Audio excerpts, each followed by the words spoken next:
Hello everyone, today I'll be showing you a video on how to do hanging indents in Word. Open up your Word document on your PC. Hanging indent is a type of paragraph format where the first line of a paragraph is lined to the left margin while the subsequent lines are indented.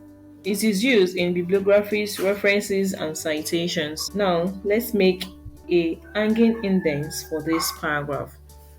So you select the text you want to make hanging index for. It could be all of your text.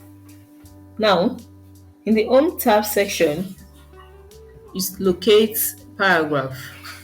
Then you click on the small arrow in the bottom right corner in the paragraph section. In the special section, you click on the drop down arrow here and select hanging. Then you click OK.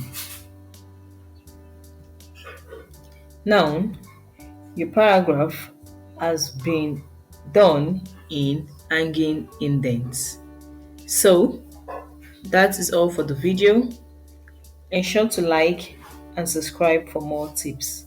See you in the next video.